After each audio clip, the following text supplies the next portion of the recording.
A new era indeed. I think we all have our favorite moments from the inauguration yesterday, but I think mine personally was when Trump got up there after putting his hand on the Bible and he roasted Biden in person to his face as he was sitting right there to his left. Can that be a thing now? Can we make that like a time-honored tradition? Because most presidents come in and they just talk about the new era. They don't really talk about the guys that just left.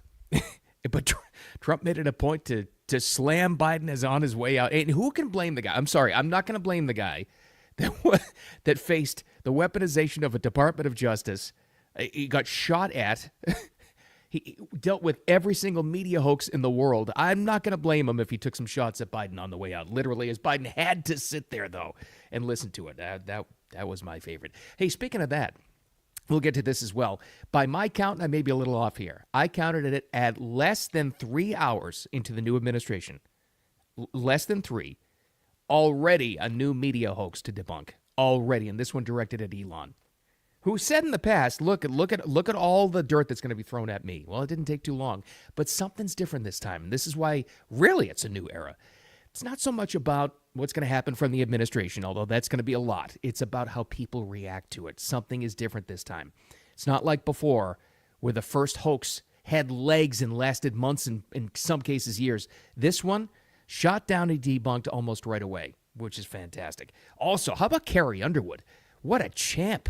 Get into her performance there, singing America the Beautiful in the worst of circumstances when something technical goes wrong. And I can't tell you, trust me on this one, how often in a live event backing tracks fail and something has to happen where you don't have any help. What a pro she is. And you know who else is a champ? The Ohio State Buckeyes. Congratulations, Ohio State and Buckeyes. Ohio State Nation, Buckeye Nation across the world. But I watched this game last night. I loved what Ryan Day, the coach of Ohio State, said. It was the perfect post-game speech. I really, really love what he had to say. But let's get to the stuff. Before you start a new era, you got to do the thing while you're doing the thing, right?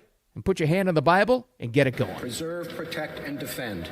Preserve, protect, and defend. The Constitution of the United States. The Constitution of the United States. So help me God. So help me God.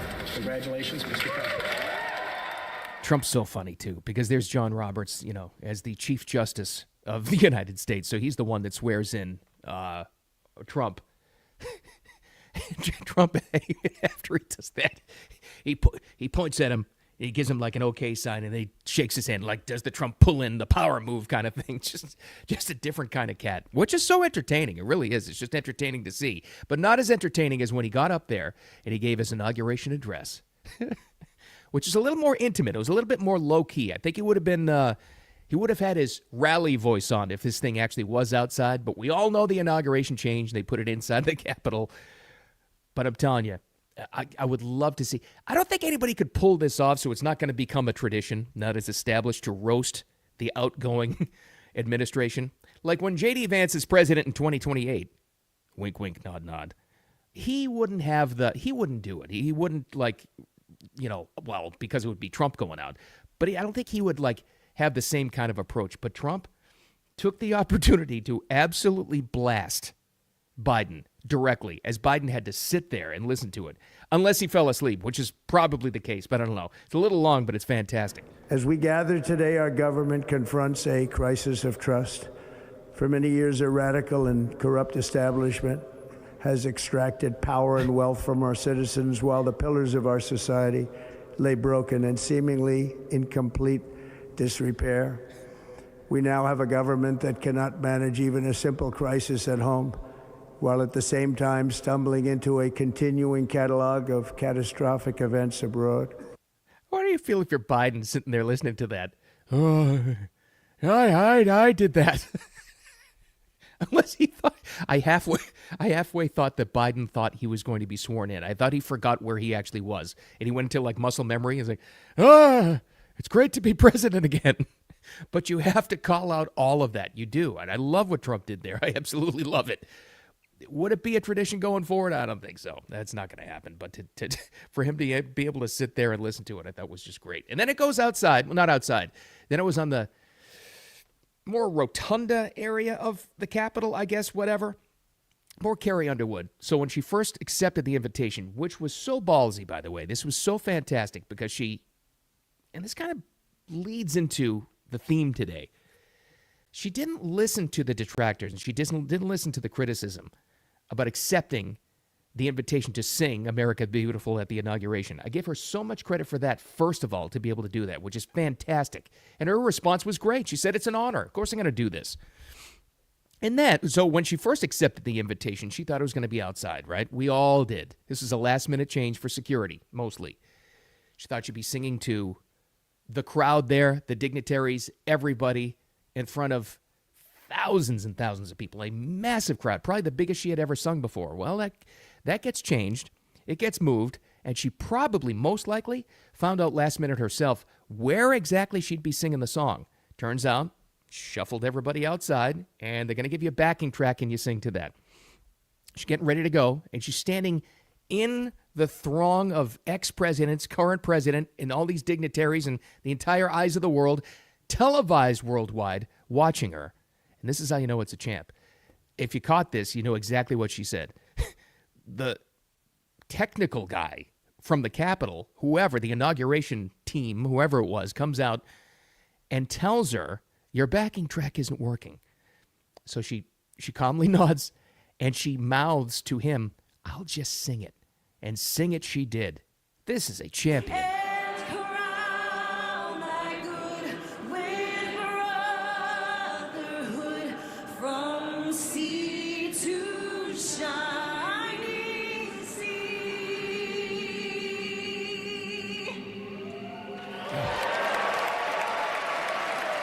What a talent. She's just unbelievable. Again, she was supposed to have a backing track played behind her, went a cappella and sounded perfect.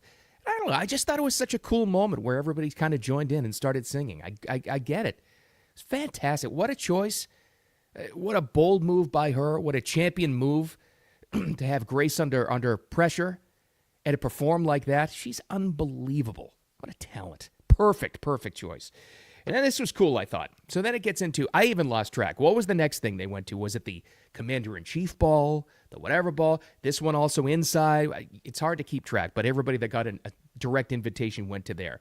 Never seen this happen. So the first set of executive orders and actions that President Trump undertook was at the desk in front of the crowd live. Now, later on, he signed the rest of them at the White House and did an impromptu press conference and took questions from reporters. The press pool, which hasn't been too nice to him until now, everybody behaved themselves. He was completely open to it, showed everybody what it was, explained it, took questions. But before that happened, made a big announcement to the crowd, as promised, that he was undoing most of the worst of the damaging Biden administration orders. And he did this live before the crowd, which I thought was fantastic. And, of course, held it up for everybody to see. Why don't you say what I'm signing? Sure. The first item that President Trump is signing is the rescission of 78 Biden-era executive actions, executive orders, presidential memoranda, and others.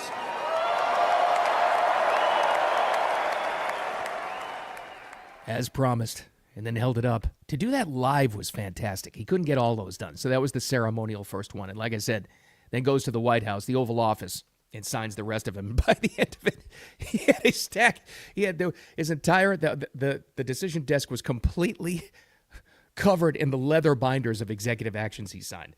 And to try to keep track of them all this is off the top of my head to try to, I think, remember, just jotted down some notes. And again, I'm missing a million of them here, but these are just the ones I remembered kind of off the top of my head here. You heard right there, undoing a bunch of Biden actions. The very first thing, though, after that was securing the southern border, announced an emergency declaration for the southern border to close that off. And it was, if you saw any video from the southern border, like Eagle Pass, completely closed down. Freed and commuted a lot of the sentences from the January 6 prisoners. That was right near the top as well. Let's see what else happened. This was amazing. Actually put it into writing and signed. DEI is gone, no longer recognized. Diversity, equity, inclusion, at least in government offices, gone. And the whole website, by the way, the separate DEI website they had set up, taken down immediately. You couldn't find it. It was fantastic. U.S. officially recognizes two genders. Of all things, that might be the most controversial thing he signed yesterday, but that was That was right up there with him in the top one. What else happened here? Oh, this is one of my favorites. We now recognize it as the Gulf of America. Not the Gulf of Mexico, the Gulf of America. You know, and I heard all kinds of backlash against this one. Even Trump supporters, oh, that's just petty. Why do you have to do that? Now they have to change the maps and the globes. Well, there's a reason behind it. Because a lot of these environmental orders put into place that we cannot drill in an agreement. We can't drill for oil in the Gulf of Mexico. Well, if you change it to the Gulf of America, you can drill there, can't you? It's a big reason behind it. I love the Gulf of America. Hey, by the way, Florida, did you see Ron DeSantis following up? Florida is the first state to recognize it officially, to follow up on this, because it's a big Gulf state, as the Gulf of America. Good move, Ron. Let's see here. There was also a halt on federal hiring. That was good, because there's going to be a lot of federal firing that's coming up with the Department of Doge. And let me see what else. There was a foreign aid freeze as well. That's bad news for Ukraine. And probably good news for the American people. Just some of the things got done on day one, like negative day one. But right away, and again, maybe I'm wrong and correct me if you want to, I had it, as I look back, at less than 3 hours.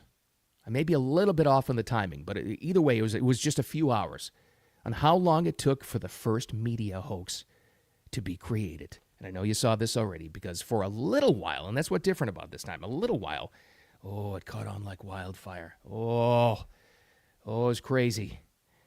Elon Musk says, PBS came out with this. The first one, by the way. More on them in a second. PBS, and then Politico, and then the mainstreams took it up. Elon Musk flashed a Nazi salute on stage at the, whatever it was, Commander-in-Chief Ball. Was that what this one was? Of course, immediately, a quickly edited video to make it look like he did just that. Of course he did. Now, do you really think anybody with an ounce of common sense thinks that Elon Musk is going to give you a Nazi salute? Of course not. But of course they're going to try it. Here's the complete thing of what he said, when he said it, because you got to listen to the audio. Because at the end here is the part that the mainstream, that PBS cut out. This is what it was. You got to listen to the end. And I just want to say thank you for making it happen. Thank you. Okay, that's when he did it. Now you got to listen to the end. Here's the part you didn't hear. My heart goes out to you. My heart goes out to you. And his arm went off to the side. Oh, that's a Nazi salute. Oh, PBS, Public Broadcasting Service. First one to come out with this nonsense. The very first one. The very first. On X got community noted to oblivion, obviously. But it got picked up. Of course it did. And it made it to the social media. All the TikTok kids, all the lefties were having meltdowns. Oh, we told you. We told you he's a Nazi. Here's what's different about this one. Unlike what would have happened, I'd put it not only just 4 years ago, maybe even like 2 years ago, 1 year ago. And maybe, ironically, this is because in large part, Elon buying Twitter and turning it into X and freeing up information and people can get the real information. This didn't have the legs that they thought it would. So the first test balloon, the first hoax they came up with to try to fool everybody. You know what I mean by hoaxes, right? Remember the fine people hoax and the drinking bleach hoax and the suckers and losers hoax and all the stuff that the most brainwashed of the left still believe. They still believe it. Joe Biden still, to the very last day, he still was pushing the fine people hoax that Trump called neo-Nazis and extremists fine people. When the rest of the quote, that was edited too, because the rest of the quote showed that he wasn't talking about that, and it cleared it right up. But he ran a campaign on that hoax. And sadly, it worked until now. But more and more people are seeing through the hoaxes, including the Elon one. Because unlike all those other hoaxes, this one didn't have a lot of legs. You heard it a lot immediately after, probably even into last night, where somebody, maybe even somebody at work today is going to say it to you. Did you see what that Nazi Elon did? Those people you can't help. But there's less and less people believe in that. And this one had less and less legs. It's already starting to fizzle out into the atmosphere where it doesn't have the impact that they used to because people have information now. Like I said, ironically, because of Elon mostly. doesn't have the impact anymore that they used to. Isn't that amazing? They're still going to push the hoaxes. Oh, don't get me wrong. They'll still push every single one of them. Anything they possibly can. We knew that would happen. I mean, that's what mainstream news is now. They're hoax machines. That's what they create. That's all they do. But less and less people believe it. And here's another reaction. This is another thing that's different. I didn't see the pushback and the consternation and the frustration among people to this particular hoax, the brand new one that took record time. You don't have to put up with this anymore. We said this right after the election. It's different now. You don't have to deal with those folks. They're always going to be there. Always. Somebody you work with, somebody in your family, anywhere, in a social club, where at the gym, whatever it is, there's always going to be some brainwashed fool that believes all of this stuff hook, line, and sinker. And unlike before where you felt the need to push back on it, I just wouldn't. You don't have to deal with it anymore when you won, because that's all it is. You don't have to say this out loud, but this is how I deal with it. Scoreboard, I won. It's kind of like when your team wins a championship, but they're still throwing trash at you. Scoreboard, I won. Say it to them directly, or don't say it to them, or don't deal with it. It's like, sorry, you lost. Still want to carry this? You still want to carry up, this torch and cause trouble? Yeah, you lost. Sorry, big deal. And you see that all the time now. People don't get upset at the idiots anymore, and it's fantastic to see. It's wonderful. So that hoax, even though it took record time to be put online by PBS, they started the damn thing. It also died in record time, which is fantastic to see. PBS, by the way, I was kind of on probably the fence about defunding PBS. Has been a big call for that because this is a public broadcasting service. Your money, yours and my money, going to fund this thing with PBS and all of their programming, public money, completely controlled by one political party. Now, it's one thing to have private money going into a political party, like how the Democrats run the media mostly. Yeah, we know that. But this thing, public money, and I know there's been a big call to defund PBS. Yeah, I'm on board now. When in the new era, we're all looking forward. We all want to make America great again. We all want to improve our lives, get healthy again, and they're still pushing hoaxes. And the first one out of the box was this one. 3 hours into the new administration, PBS, the first to come out with this and push this. Yeah, I'm done. Get rid of them. Defund it. Take the money away. Get rid of them. And I hope there is a call for that. I really do. Unless you just want to clean house and get rid of every single employee at that agency. Every single one of them.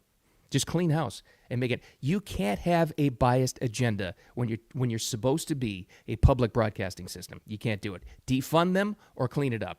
Or have a regulatory agency looking at them and monitoring everything they publish. I mean, honestly now. I was on the fence before, like I said, now I'm fully on board with that. If they're willing to do this, awful. Just absolutely awful organization. All right, let's talk about some good news. Well, not so much for Notre Dame fans, but that's okay. Listen, awesome season, but it was Ohio State. OHIO. I got a lot of Buckeyes friends. Congratulations to you. Winning the national championship last night. It was 34-23 over Notre Dame. Game was in Atlanta.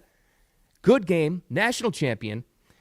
I don't have a real dog in the fight for college football, so I really enjoy it. So I can enjoy Michigan winning and Ohio State, and that's like oil and water. I get that. I totally understand. That's like, as a Red Sox fan, I understand the Yankee-Red Sox rivalry more than that. I understand that. But really, really, really admired what Ohio State coach Ryan Day said after the game. I thought this was the perfect statement, and the guy made it exactly about the players and explained what this is all about. And I just thought it was great. Well, the story gets to get told now, and it's a great story about a bunch of guys who have just overcome some really tough situations. And there's a point where there's a lot of people that counted us out, and we just kept swinging and kept fighting. It's the reason why you get into coaching, is to see guys overcome things, learn life lessons, and then reach their dreams. This is what happened tonight. That's something. And not to get too corny on you, just a little corny. But I was watching this late last night, not a lot of sleep. And I thought, it's a lot of what this country's gone through in society and just regular working people. Took a lot of shots. People counted you out. You were down, but you kept on swinging. You wound up a champion. I thought it all came together. to wrap up an amazing day. All right, that was pretty cheesy. I get it, whatever. But that's what I was thinking. I thought it was a great message. Good for that guy. Just like he said, keep on swinging because you got to get through the dark times to get through the good times. And I really believe it. I think it's not just a moniker. The golden era is about to begin, not just for your country, but for you personally, for us personally. It's going to be fantastic. And don't take any crap from anybody. That's our longstanding tradition. Have a wicked awesome Tuesday as you're hanging out with me. By the way, the audio podcast up and running, usually about 9 a.m. Eastern time. Thanks for the downloads on that. Follow that. Right here on X is where the replay is as well. Throughout the rest of the day on YouTube, not much there, and Facebook as well. But thanks for the follow on X. And put notifications on for when we go live on this thing. And I appreciate you so much, as always. With that said, have a wicked awesome day. We'll talk to you tomorrow.